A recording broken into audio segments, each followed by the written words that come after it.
Hello, and welcome to 5-Minute Math. Today we are looking at the Algebra 1 concept of writing linear equations. This is standard A.2C in the great state of Texas, and we are using item number 50 off the 2017 released STAAR test. If you haven't done so already, please go ahead and take a moment to pause the video, work this problem out on your own, unpause it, and we will look at our answers together.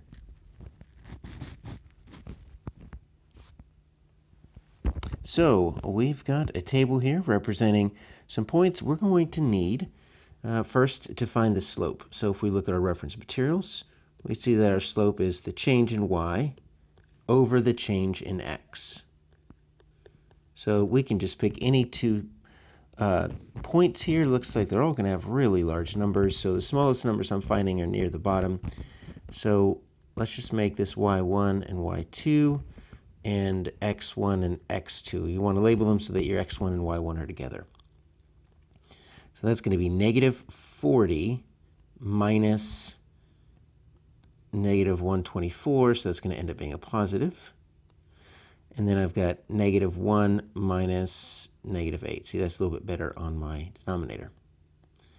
All right, so negative 40 plus 124, so that's like 124 minus 40, so that's going to be 84, positive. Then I've got a negative 1 plus 8, that's like 8 minus 1, so that's 7. That's looking a little bit better because actually 7 goes into 84 12 times. Okay, so there's my slope. So my m is my slope. Now, I've got two options for how I can find looks like this is kind of in slope-intercept form, but it also looks like it's kind of not, because we've got a constant over here. But let's try to find slope-intercept form, right? That's the y equals mx plus b. So I can either just take my y and my x, plug those in with two numbers. So let's do that. Let's do that with these numbers right here. Right, so I'm going to say y is negative 268. So you could do with any of these points. Equals, what's my slope? 12 times my x of negative 20 plus b. All right, so now I'm just going to isolate the variable, find my b. The other way is you can use the point slope form. Y minus y1 equals m x minus x1. And then just plug in your y1 and x1 with any xy coordinates. Does the same thing.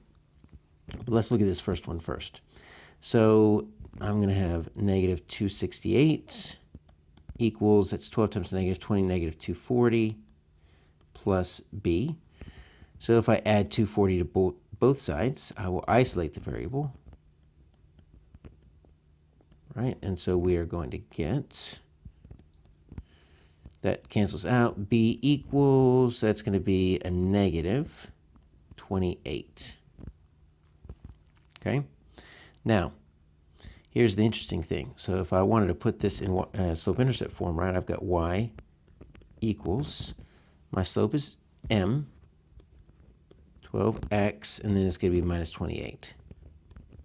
We know that's the answer because we worked it out, yet that answer is not visible. So sometimes you still have to do a little bit of work here.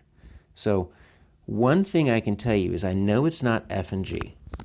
The reason I know it's not f and g is because look at the slope. The slope, you'd still have to factor that out or distribute that out, that 1/12, but that slope would end up being 1/12x, and I want 12x. So 12x is possible on h and j.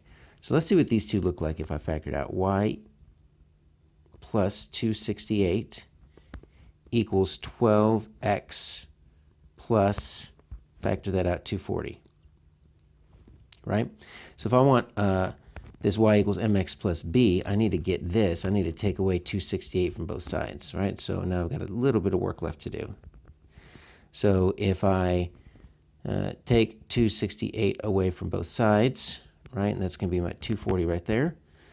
So that's going to be y equals 12, look at that, x minus 28. So that's what actually ends up, if I do this with this 12, look how big that's going to be. I have to multiply the 12 times 268. My y-intercept will be way too big. So my answer here is actually h.